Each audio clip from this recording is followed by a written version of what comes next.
بسم الله الرحمن الرحيم. الحمد لله رب العالمين، والصلاة والسلام على أشرف الأنبياء وسيد المرسلين حبيبنا ورسولنا محمد وآله وصحبه أجمعين. اما بعد. بینندگان عزیز و ارجمند، السلام علیکم و رحمت الله و برکاته. با درس تفسیر نور در خدمت شما هستم. امروز به حول قوه الهی آیاتی دیگر از سوره مبارکه البقره را پی میگیریم. آیه 6 و 7 از این سوره مبارکه. ابتدا به حول قوه الهی آیاتی از این سوره مبارکه را بشنویم با تلاوت زیبا و سپس به تفصیلات و شرح و توضیح آن بپردازیم. أولئك على هدى من ربهم وأولئك هم المفلحون. إن الذين كفروا سواء عليهم أأنذرتهم أم لم تنذرهم لا يؤمنون. محورهای درس ما امروز به حول قوه الهی شامل معانی کلمات آیه 6 و 7 خواهد بود، همچنان ترجمه این آیات و مفاهیم لغوی و شرح و تفسیر این آیات و اگر رسیدیم نکاتی آموزنده از این آیات مبارکه.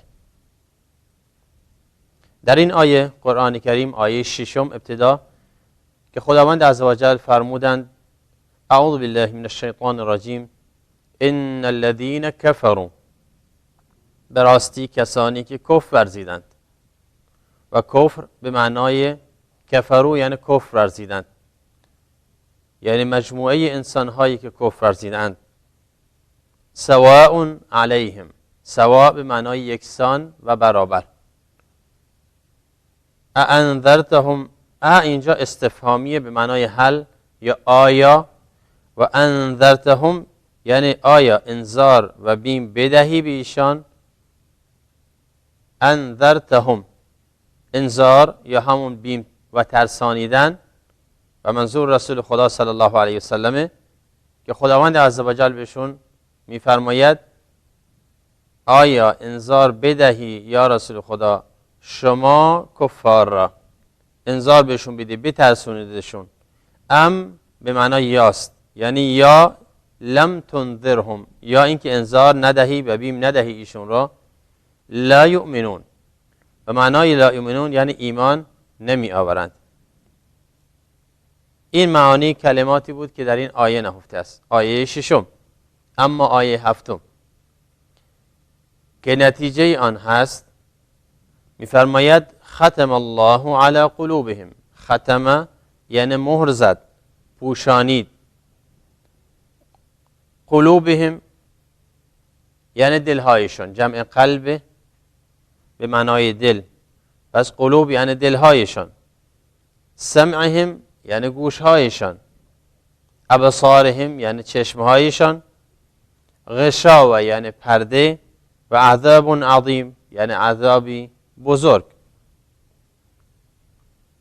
ترجمه آیه 6 و 7 با توجه به معانی کلماتش اینگونه خواهد بود: یقینا کسانی که کفر ورزیدند برایشان یکسان است، چه آنان را بیم بدهی یا اینکه بیم ندهی ایمان نمی آورند. الله خداوند بر دلها و گوشهایشان مهر زده و بر چشمهایشان پرده قرار داده و برایشان عذابی بزرگ است. کتاب الله کتاب الله کتاب الله. با توجه به ترجمه آیه 6 و 7 ما دوست داریم الان مفاهیم قرآنی که از این خلال این دو آیه فهمیده میشه با هم دیگه توضیح و بستش بدیم تا اینکه به حول قوه الهی به مسائل از این جمله آشنا باشیم. قرآن کریم لفظ کفر به کار برد در این آیه. کفر در لغت عربی به معنای پوشانیدن است و به همین خاطر به کشاورز گفته شده کافر. البته اسمش کافر نیست، به خاطر اینکه دانه را در دل خاک میکاره. ولی در اصطلاح شرعی یا وقتی که گفته میشه کافر در مقابل مسلمان یا در مقابل مؤمن، از این جهته که ایمان و حقایق دینی را قبول نداره و منکر میشه و بر اون فطرتش سرپوش میگذاره، چون اسلام فطرت انسانی است، نهاد بشری است. خداوند عزوجل میفرماید فطرت الله التي فطر الناس عليها لا تبدیل لخلق الله ذلك الدین القیم ولكن اکثر الناس لا يعلمون. یعنی این فطرت پاکی است که خداوند انسانها را بر آن آفریده و خلقش کرده. فطر الناس علیها، مردم را بر اون بنا و نهاد و سرشت آفریده، خدا پرستی.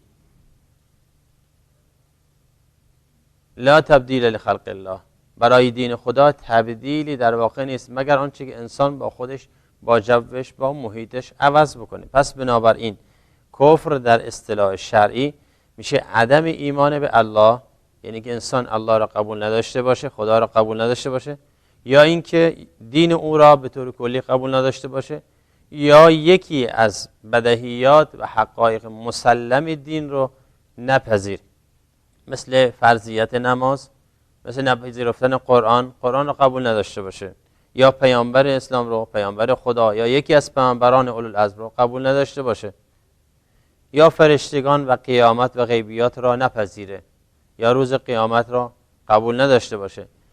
اینا حقایق مسلم دینی است که جزء اصول دین قرار گرفته، اصول ایمان و ارکان اسلام.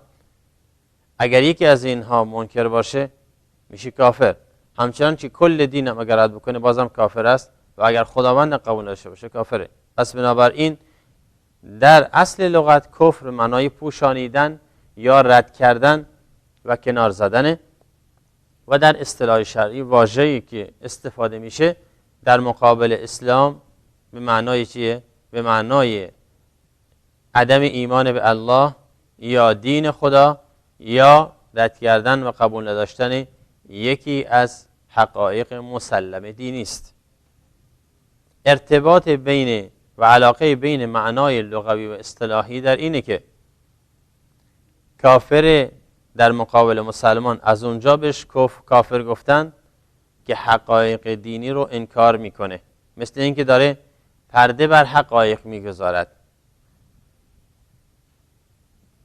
همچنین در این آیه انذار آمد، سواء علیهم اانذرتهم ام لم تنذرهم، یکسان است به حالشان اونها را بترسانی یا نترسانی، بیم بدهی یا ندهی، انذار بدهی یا ندهی.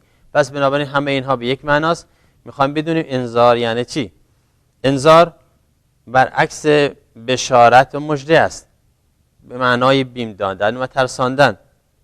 منظور از اون در این آیه مبارکه ترساندن از عذاب و قهر و عقاب خداوند در روز قیامت و همچنین از عاقبت امر گناهکاران و معصیت پیشگان در این امر دنیاست، چون خداوند عزوجل برای کسی که راه عصیان و گناه را در پیش گرفته، خداوند سبحان هم در دنیا اونها را به بدبختی و شقاوت میکشاند، هم در آخرت.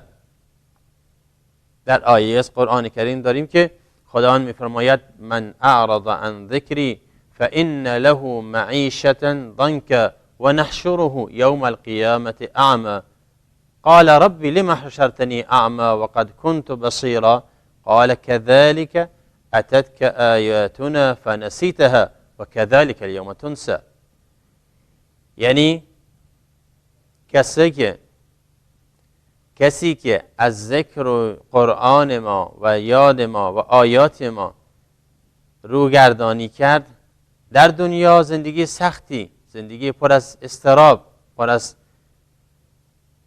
مشکلات، پر از درد و سر براش قرار میدیم و همچنین روز قیامت کور و نابینا از رفتن به بهشت، از دیدن حقایقی خداوند اونجا آفریده محشور می شود، برانگیخته میشه، مبعوث میشه روز قیامت و این گونه سوال اعتراض میکنه خدایا چرا مرا در این دنیا کور و نابینا آفریدی؟ جزا و کیفر از جنس عمل است. همچنان که در دنیا کور و نابینا بودی، حقیقت را ندیدی، امروز هم به همون مسیر هستی. پس بنابراین انذار به خاطر اینه که و ترس به خاطر اینه که مردم از عاقبت شوم و بد کرده هاشون در دنیا و همچنین از قهر و خشم و غضب الهی در آخرت در امان بمانند. و گناهکاران از همه، و این یکی از وظیفه، بلکه یکی از مهمترین وظیفه پیامبران در طول تاریخ و همچنین مصلحان و دعوتگران در طول تاریخ بشر بوده و هست. و چون غالبا پیامبران در زمانی مبعوث میشن یا مصلحان بزرگ در زمانی قیام میکنن که جامعه در فساد هست و اکثر مردم به راه گناه و معصیت کشیده شده اند، بنابراین با بیم و انذار باید شروع بکنه. و حالا اگر ایمان آوردند، مژده خیر، مژده سعادت، مژده خوشبختی در دنیا و همچنین در آخرت به اونها داده میشه. پس بنابراین انذار یکی از راههای بسیار مهم، انذار یکی از راههای بسیار مهم برای دعوت مردم به سوی خداست و برای اصلاح مردم و جامعه و هدایتشون به کار برده میشه. كتاب الله كتاب الله.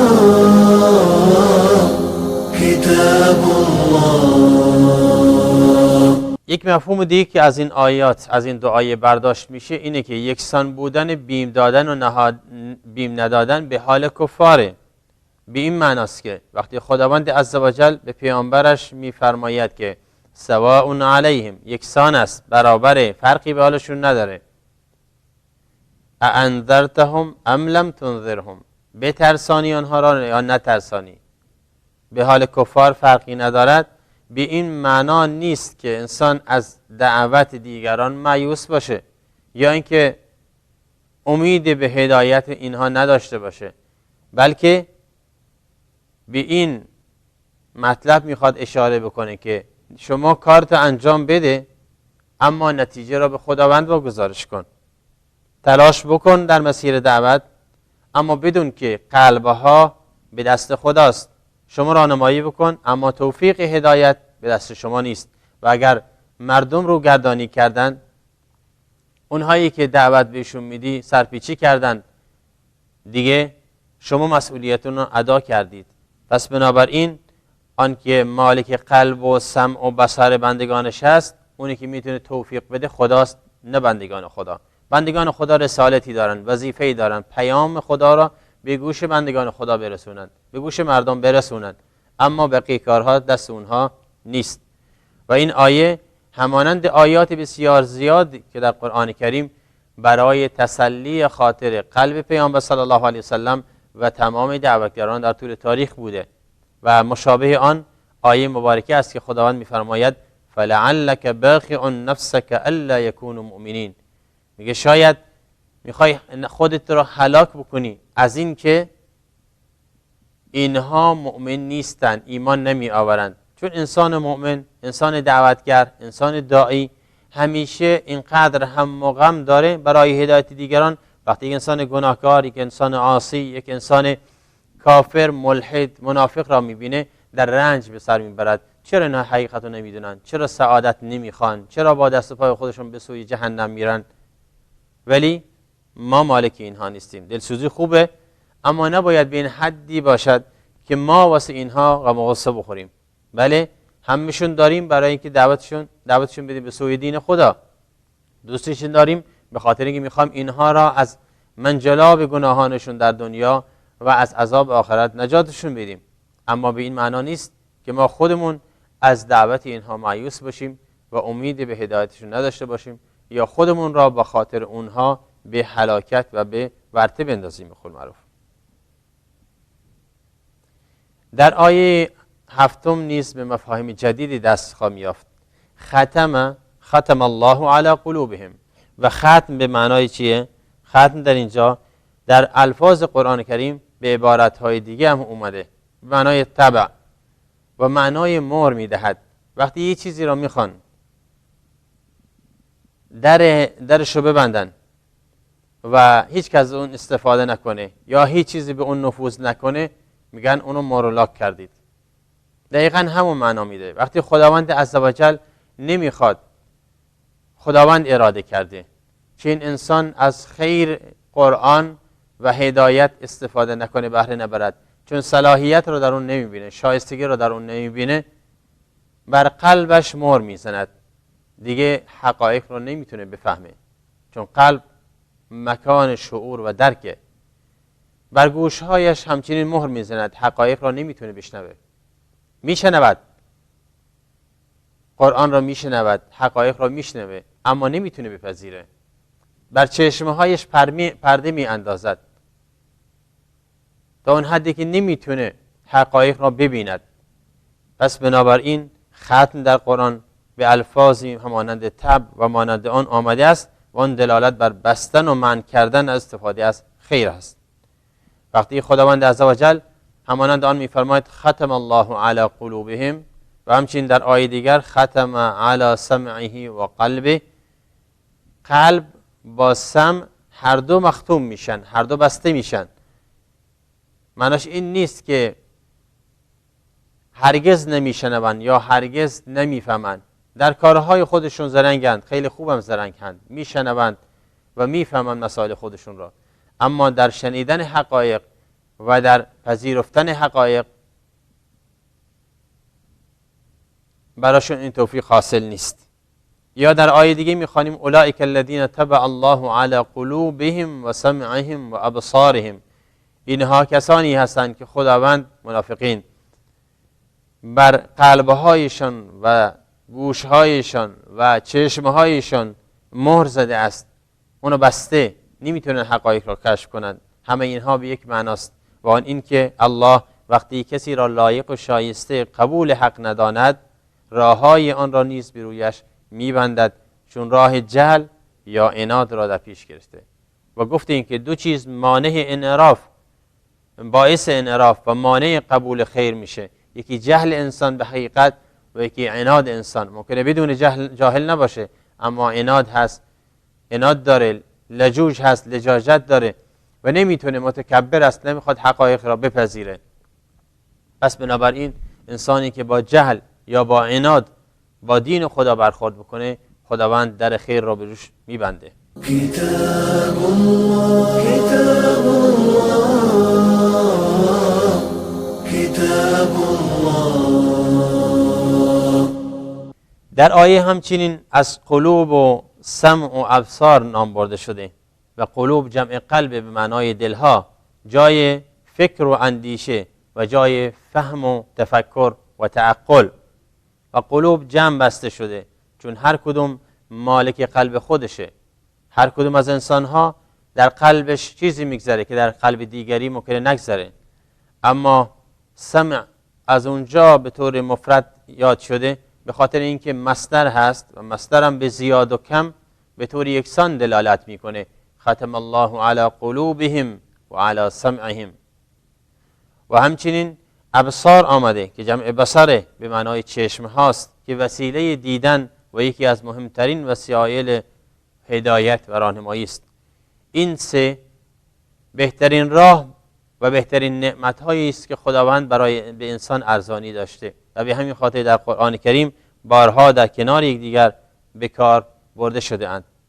جالب است بدانیم که قرآن کریم این سه عنصر را به خاطر این سه عنصر مهم بارها بر انسان منت گذاشته. در آیه از سوره مبارکه الملک میخوانیم قل هو الذی انشأکم و جعل لكم السمع والابصار والافئده قلیلا ما تشکرون. بگو آن پروردگار ذاتی است که شما را آفریده و برایتان سمع و بصر و افئده، یعنی شنوایی و بینایی و قلبها قرار داده، پس کمند از شما که شکر و سپاس این نعمتها را به جا بیارن. شرح و تفسیر این آیه با توجه به اون مفاهیم، با توجه به اون معانی که در خلال این آیات مطرح شد، ما میتونیم اینگونه از علمای بزرگوارمون نقل قول کنیم که علامه ابن کثیر رحمت الله علیه به نقل از قتاده، یکی از بزرگان تابعین در علم تفسیر، میفرماید در ترجمه این آیه الله بر دلهای کفار مهر زده، پس حقایق را قبول نمی کنند، نمیپذیرند. بر گوشهایشان مهر زده، پس حقایق را نمیشنوند، و بر چشمهایشان پرده قرار داده، پس حقایق را نمیبینند. نیز علامه شوکانی رحمت الله علیه در کتابش به نام فتح القدیر در تفسیر به نقل از بسیاری از صحابه همانند ابن مسعود و ابن عباس همین معنا را باز تکرار کرده و آورده. پس بنابراین مثل اینکه همه بر این نکته اتفاق دارند که کفار با اینکه میشنوند، با اینکه میبینند، با اینکه میفهمند مسائل زیادی را از امر دنیا، ولی معنای واقعی این آیه اینه که واقعیت این است که چشم دیدن حقیقت و گوش شنیدن حقیقت و قلب فهمیدن و پذیرفتن حقایق را ندارند. چنانچه الله سبحانه و تعالی در آیه دیگر از سوره اعراف میفرماید ولقد ذرأنا لجهنم كثيرا من الجن والانس، ما برای جهنم بسیاری از جن و انس را آماده کردیم، آفریدیم، تهیهشون دیدیم. لهم قلوب، اینا از اهل کفر هستند. به خاطر چی؟ لهم قلوب لا یفقهون بها، قلبهایی دارند که با آن نمیتونن بفهمن حقایق را. لهم اعین لا یبصرون بها، چشمهایی دارند که با آن حقایق را نمیبینند. و لهم آذان لا یسمعون بها، و گوشهایی دارند که با آن حقایق را نمیشنوند. اینا کی هستند؟ اولئک کالانعام بل هم اضل اولئک هم الغافلون، اینها مثل چارپایان بلکه پستر از آنها هستند و اینها همان غافلانند از ذکر و یاد و نام خدا. آری قرآن هدایت است، همونطور که در آیه دوم خواندیم ذلک الکتاب لا ریب فیه هدی للمتقین، هدایت است ولی نه برای منکر بلکه برای متقین و نیکوکاران، برای مؤمنان و تصدیق کنندگان قرآن. به همین خاطر قرآن کریم میخواد این حقیقت رو ثابت بکند که کسانی که قضا و تقدیر الهی بر آنها این گونه رفته است که ایمان نیاورند، اگر تمام حجتها و تمام برهانها براشون جمع کنی بازم ایمان نمی آورند، تا این که عذاب دردناک آخرت را بچشند. یعنی اون لحظه ای که دیگه هیچ ایمان هیچ فایده ای نداره. ان الذين حقت عليهم كلمة ربك لا يؤمنون ولو جاءتهم كل آية حتى يروا العذاب الأليم.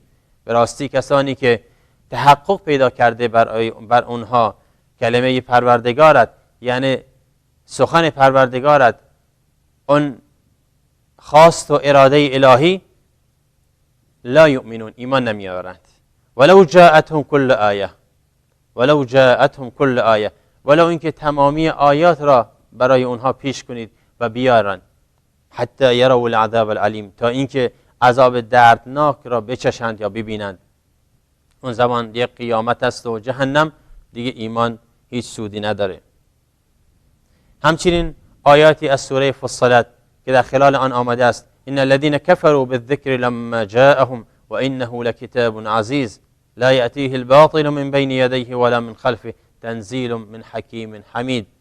به راستی کسانی که کفر ورزیدند، به راستی کسانی که کفر ورزیدند به قرآن، الذکر یکی از نامهای قرآن همطور که قبلا گفتیم، لما جاءهم، زمانی که قرآن بر آنها به سوی آنها آمد، نازل شد، تلاوت شد، قرائت شد، و انه لکتاب عزیز، در حالی که این کتاب کتابی است با عزت معزز، لا یأتیه الباطل من بین یدیه ولا من خلفه، کتابی است که از بعد یا قبل از آن هیچ باطلی نمیخواد دخالت بکنه. مفهوم اینه که از این آیه و آیات ما بعدش که میاد خداوند میفرماید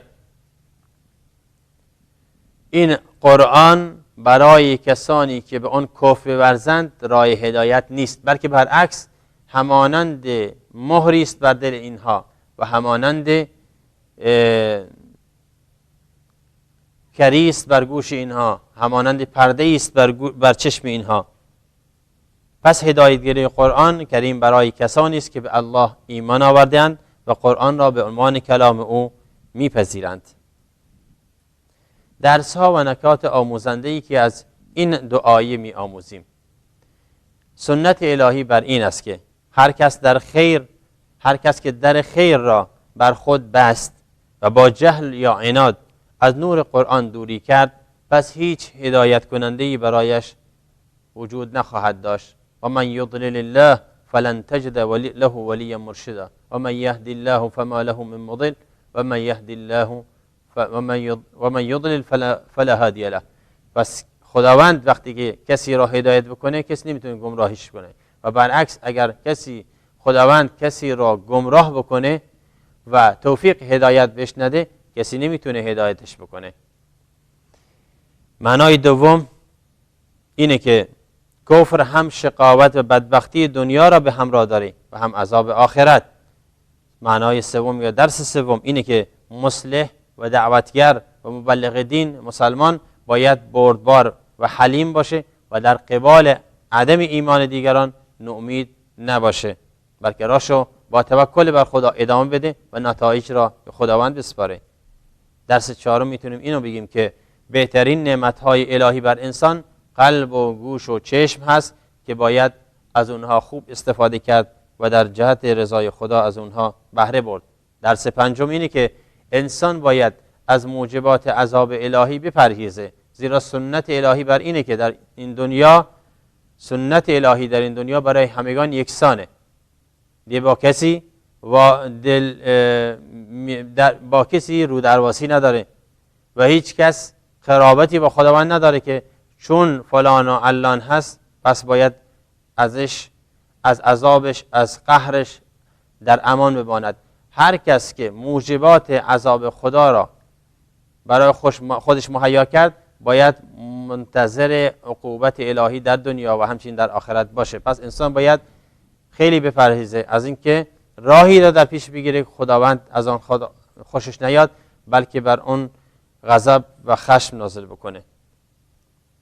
درس ششم اینه که هدایت یافتگان به قرآن که همان متقین هستند را با وصفشان ذکر کرد تا دعوتی به سوی خیر باشد، در حالی که معاندان قرآن که همان کفار هستند را مختصرا بیان کرد تا از راه آنها دوری و از عواقب امثال آنها در امان بماند.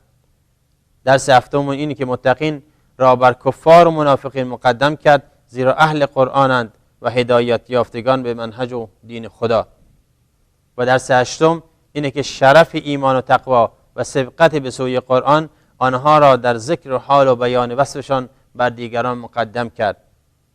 و درس آخر این که قرآن کتاب متقین است، پس در بیان قرآن کتاب متقینه، پس در بیان حال و ذکر صفتشان اولاتر از دیگرانند. إن الذين كفروا بالذكر لما جاءهم وإنه لكتاب عزيز